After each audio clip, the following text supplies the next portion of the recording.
The tree of knowledge, in the Garden of Eden, represented a hybrid mixture of light and darkness, of good and evil. Its fruit symbolized the union of opposing elements, yet sharing the same root. Now you understand that the tree in Eden was not an ordinary tree. It was a hybrid of grapevine, wheat, figs, and other plants. Kilayim reveals this code.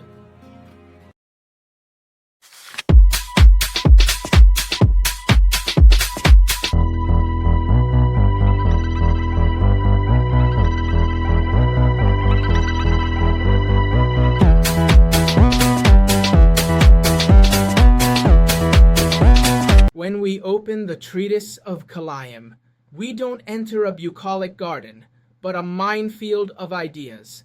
And I say this in the first person, because every time I study it, I feel that the text observes me as much as I observe it.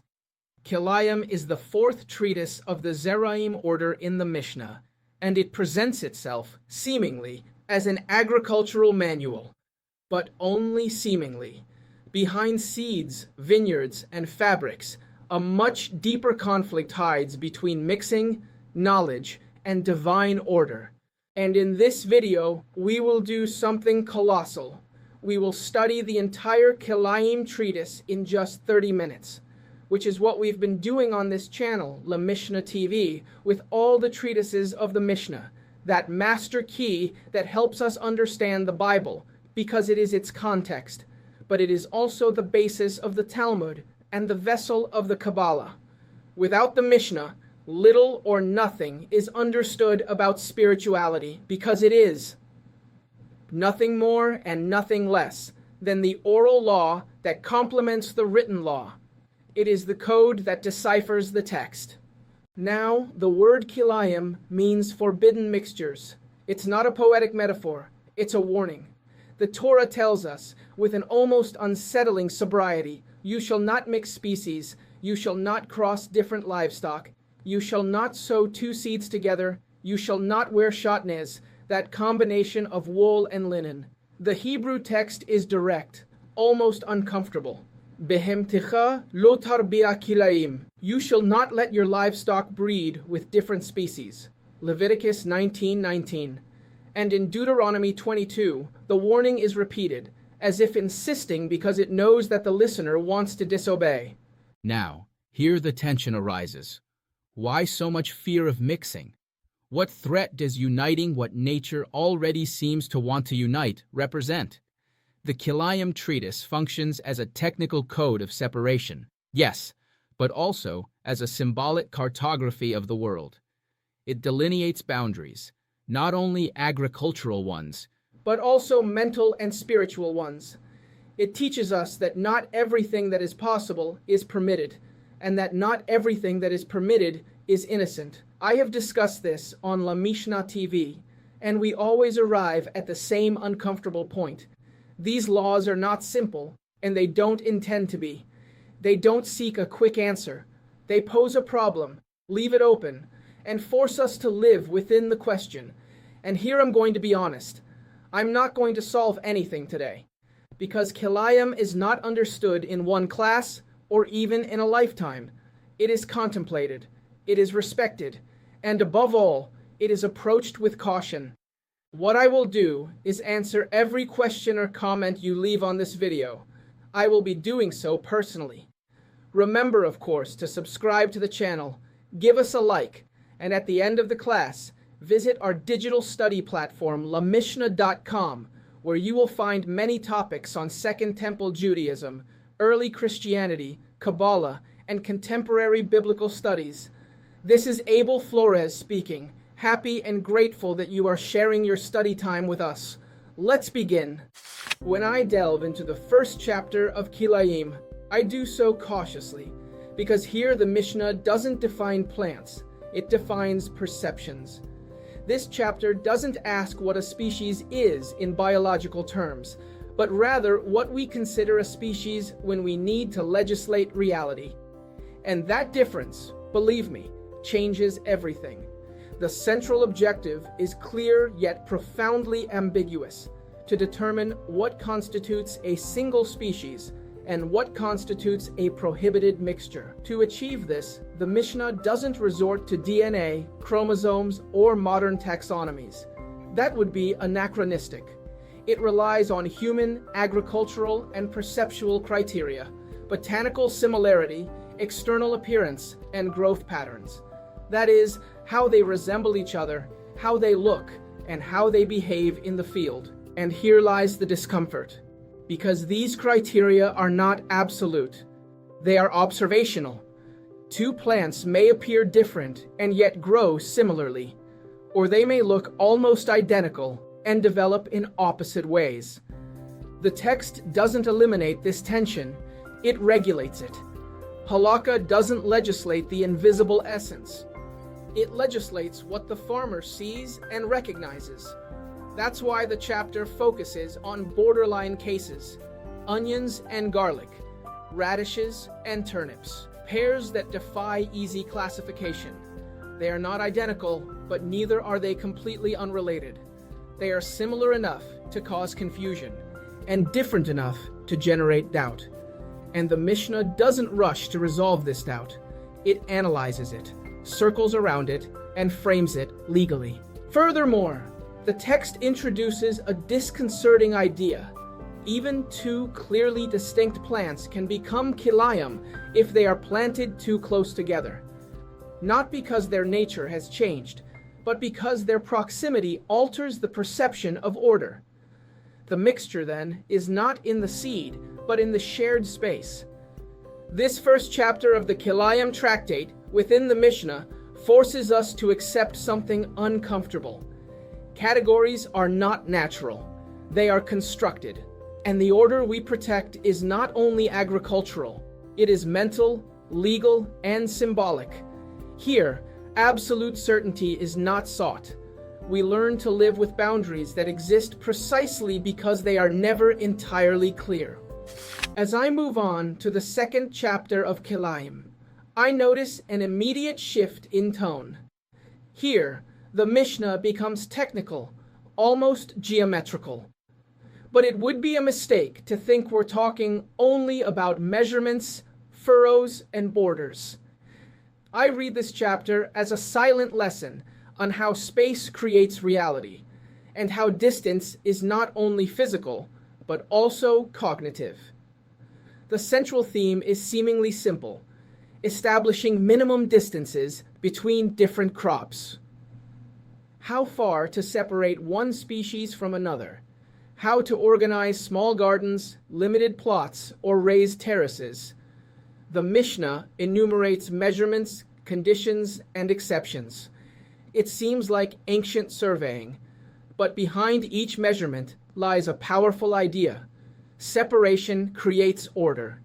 Here a key principle emerges. Physical separation. A ditch, a visible border, a change in elevation is not merely a practical solution. It produces halakhic separation. That is, it transforms legal and symbolic reality. Two species may be close, very close, but if a recognizable barrier exists, they are no longer considered mixed. The visible boundary redefines what is permitted, and this I find fascinating because it reveals something profoundly human. We think in terms of boundaries. We need markers, divisions, and distances to understand the world.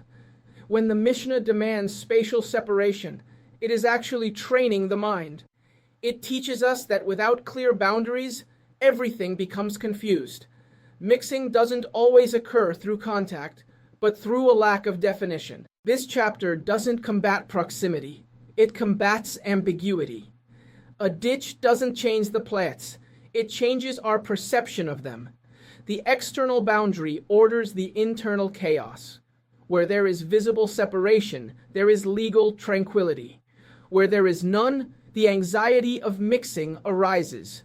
Read in this way, Kilayim doesn't just speak of fields, it speaks of consciousness, of how we organize ideas, identities, and values, of how we need distance for things to remain what they are.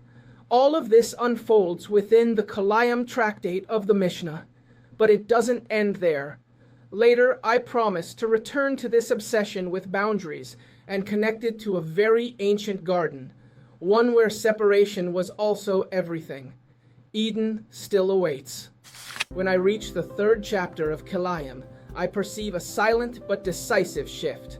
Until now, we have discussed definitions and distances, categories and boundaries. Here, however, the Mishnah focuses on human action. It is no longer enough to know or to separate. Now, one must respond. This chapter regulates large fields, extensive plantations, spaces where absolute control is impossible. Agricultural reality is not neat and tidy. The wind carries seeds, sacks get mixed up, hands make mistakes, and the Mishnah knows this. That is why it introduces a crucial concept: accidental mixing. Not all mixing is intentional, but every detected mixture generates responsibility. Permitted proportions are established when the mixing occurs unintentionally. Small quantities that do not alter the main crop may be tolerated.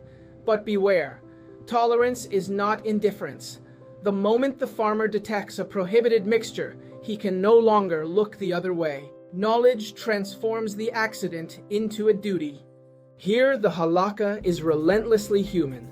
It does not punish unintentional error, but it demands conscious action. If you see the mixture, you must remove it. Uproot, separate, correct. It is not enough to say it wasn't my fault. The Mishnah legislates not only acts, but also responses. Ethics begins the moment one becomes aware, and this seems profoundly relevant to me today. The large field is not only agricultural, it is social, cultural, and internal. We live surrounded by unplanned mixtures, ideas, values, and habits that infiltrate without asking permission. Kilayim tells us, as long as you don't know, it's an accident. Once you know, it's a responsibility.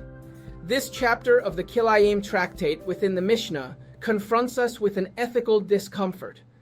Passivity ceases to be neutral. Omission becomes a form of action. And the text does not resolve the problem. It leaves it lingering. Because once the mixture has been seen, pointed out, and acknowledged, the question is not technical, but moral. What if it is not removed? As I delve into the fourth chapter of Kilayim, I sense that the text lowers its voice. Hear the Mishnah treads carefully, like someone entering a sensitive place. The vineyard is not just another crop. It holds a special status in the Torah, and this chapter makes that clear without resorting to dramatization. Mixing seeds with grapevines is not only problematic, it can invalidate the entire harvest, not just a part, not a section of the field, the whole thing. The wine, the grapes, the entire yield are rendered unfit for consumption, both ritual and commercial. And that detail is crucial. We're not just talking about religious purity, but about economic life, livelihood, concrete value. That's why the chapter becomes so meticulous. It defines minimum measurements for a plot of land to be considered a vineyard. A few scattered vines aren't enough. There are specific numbers, arrangements, and structures. Only when a recognizable form exists does the severity of the rule come into play. Order creates responsibility. Then come the limitations. Grains and legumes cannot coexist with the vineyard. With vegetables, however, borderline cases arise. Ambiguous situations, legal gray areas, where not everything is completely forbidden, but neither is it entirely permitted. The text doesn't shy away from complexity. It dissects it. What impresses me is the consequence. In other cases of Kilayim, the mixture is uprooted and life goes on. Not here. Here, the mixture contaminates the very essence of the field. The mixed vineyard is rendered unusable. It cannot be redeemed with partial corrections. Something essential has been violated. And I can't help but feel that the vineyard represents something more than just agriculture. It's a space laden with symbolism, pleasure, abundance, blessing, but also risk. Not every mixture is tolerable when the fruit is so potent. There are combinations that not only create disorder, but also nullify. This chapter of the Kilayim Tractate within the Mishnah doesn't explain why the vineyard is different. It simply states it and legislates accordingly, as if we all knew, on some deep level, that there are certain trees, certain fruits, certain places where mixing is not a technical detail, but a transgression of the very order of things. The full explanation has not yet arrived, and it shouldn't arrive yet. It is only hinted at here, like an ancient shadow among the vines. When I reach the 5th chapter of Kilayim, I feel that the treatise takes a decisive step. Until now, we have been discussing plants, fields, and vineyards. Now the focus shifts to living beings that move, feel, and respond.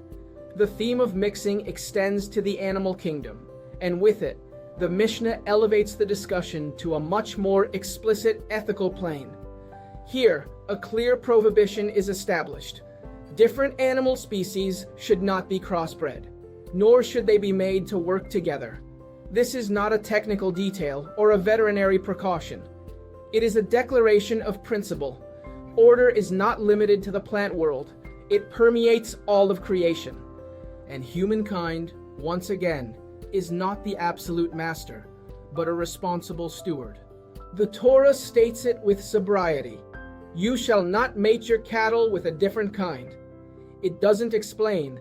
It doesn't justify. It simply draws a line, and the Mishnah takes that line and develops it. Do not yoke the ox and the donkey together. Do not force different rhythms, different strengths, different natures to share a common burden. Here, a fundamental notion emerges: the dignity of the animal. It is not only about preserving species, but about respecting the integrity of each creature. Each animal has its own strength, its own pace, its own endurance. Forcing two different natures to cooperate artificially is not efficiency, it is silent violence. And this point seems crucial to me. The Mishnah does not romanticize nature, but neither does it exploit it without restraint. It recognizes that there is an order imposed by God, a balance that does not entirely belong to us. The limit is not a punishment, it is a protection. It protects the animal from our ambition and protects us from believing ourselves to be creators. Kilayim, in this chapter, ceases to be an agricultural law and becomes an ethics of power. Humankind can crossbreed, can force, can impose, but it should not, because not everything that is possible is legitimate. This 5th chapter of the Kilayim treatise in the Mishnah reminds us of something uncomfortable and necessary. Respecting the dignity of the animal is recognizing that the world does not revolve solely around our needs, but around limits that God established before us. During this short break in the middle of the class, we want to let you know that if you would like to make a donation, you can do so by scanning the QR code you see on the screen or by clicking the link below in the description. I personally thank you very much for your contribution. When I reach the 6th chapter of Kilayim, the treatise definitively leaves the field and enters the wardrobe. And this is no minor detail. Here, the mixing no longer occurs in the earth or among animals, but on the human body. Shatnez, the forbidden combination of wool and linen, transforms clothing into a new halakhic territory. The text is technical, meticulous, almost obsessive. How is shatnez identified? What happens when the threads are hidden? What about seams, embroidery, internal reinforcements, or recycled materials? The Mishnah is not content with what is visible. It knows that the most problematic mixture is the one that is unseen, the one that touches the skin without being noticed. Ritual exceptions also appear, specific contexts where the mixture is not only permitted but necessary, and this increases the tension, because the problem was never the wool or the linen separately. Both are noble, useful, and legitimate. The conflict lies in their union, outside the proper framework. Holiness, the text seems to tell us, is not in the material, but in the context. Here I begin to feel something unsettling. If the land can become a mixed field, if the vineyard can be invalidated, if animals can be forced against their dignity, now the body enters the equation. Clothing is not neutral. It is an extension of the person. What we wear surrounds us, accompanies us, and defines us socially and symbolically. Chatnas introduces a powerful idea. The human body can also become a space of improper mixing, not because of what it is, but because of what we allow to cover it. Halakha does not legislate fashion. It legislates the boundary between what can and cannot inhabit so close to us. This chapter of the Kilayim Treatise within the Mishnah closes a disturbing circle. The mixing began in the soil and ended on the skin, as if the Mishnah were telling us with implacable calm that divine order is respected not only in what we sow or raise, but also in what we wear, because even the body, when its boundaries are ignored, can transform into a mixed field. When I delve into the 7th chapter of Kilayim, the question is no longer where the mixing occurs, but whether it can be undone. Here, the Mishnah confronts a profoundly human temptation, the belief that a change of form erases the origin. That transformation is equivalent to forgetting. The chapter addresses very specific cases. Garments that were shatnez, a forbidden mixture of wool and linen, and are then unraveled, rewoven, and mixed with other materials. Forbidden seeds that are ground, crushed, and processed until they lose all recognizable appearance. At first glance, one might think that the prohibition is diluted along with the form. But the Mishnah resists this easy conclusion. The fundamental rule is clear and unsettling. The initial form retains its legal relevance. Even if the object changes, even if it no longer resembles what it once was, its history is not erased. The past continues to act in the present. Transformation does not automatically absolve. And here I cannot help but make a deeper connection, because this is not just about textiles or seeds. It is about knowledge. Once something has been learned, seen, or understood, it cannot simply be undone. One can change one's mind, reinterpret, process, but not return to the original innocence. The Mishnah seems to be telling us that there are mixtures that once made leave a lasting mark. Not everything is corrected by an external change. There are states that, even when reformulated, retain their legal, ethical, and symbolic weight. Responsibility does not evaporate with grinding or with new weaving. This 7th chapter of the Kilayim Tractate within the Mishnah introduces a demanding idea. Origin matters, even when it is no longer visible, and that is profoundly unsettling because it confronts us with the irreversibility of knowledge. Knowing changes things, mixing changes things, and there isn't always a simple way to go back.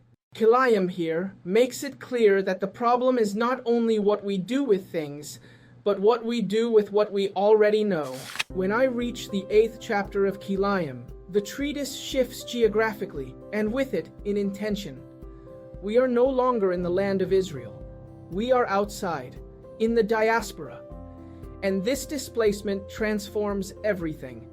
Because here, the Mishnah teaches us that not all laws carry the same weight, but all teach something.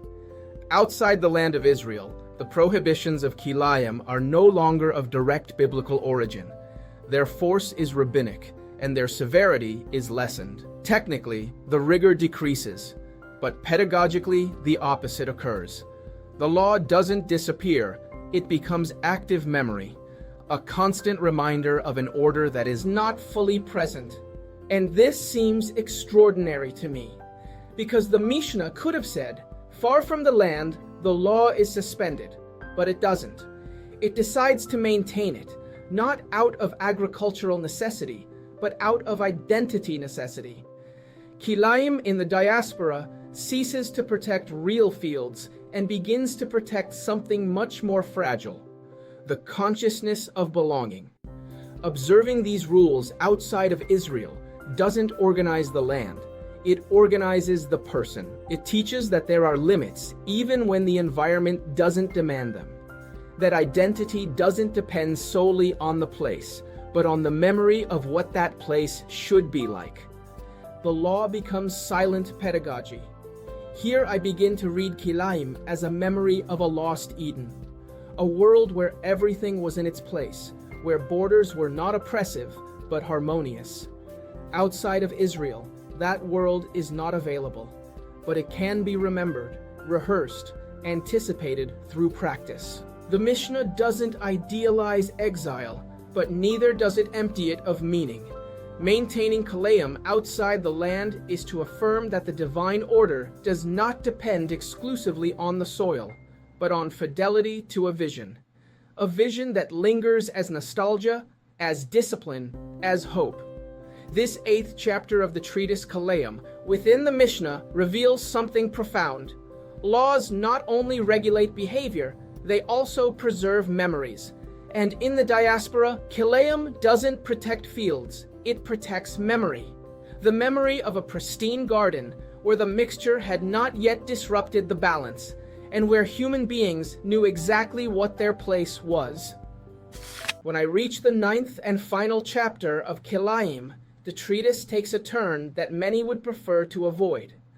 Until now, mixtures seemed a private matter, concerning the farmer, the field, the body. Here, that's no longer the case. Here, the community enters the picture. Surveillance enters. Public responsibility for order enters. This chapter deals with inspection and authority. It defines who enforces the rules, how visible violations are addressed, and what the role of the shoterim, the halakhic agricultural inspectors, is. They are not theoretical judges or temple priests. They are agents of everyday order.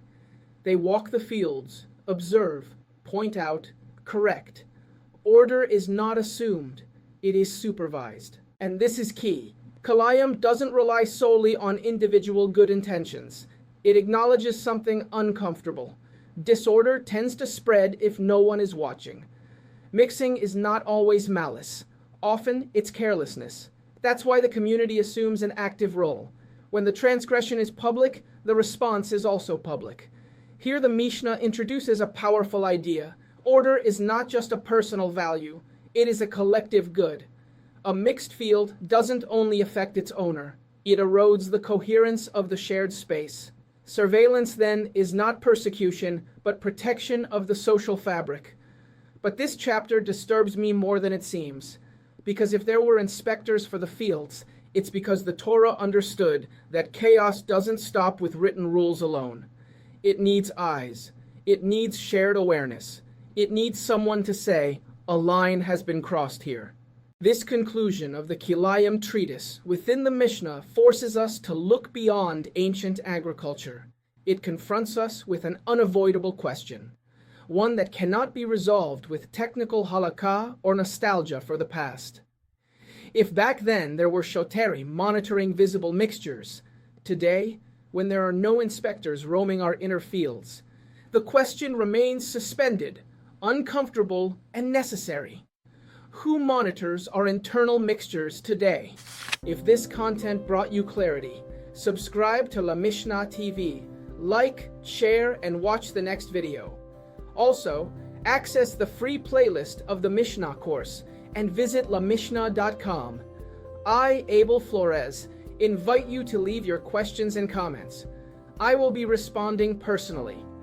I invite you to continue studying in our Mishnah course and to watch this video that I recommend.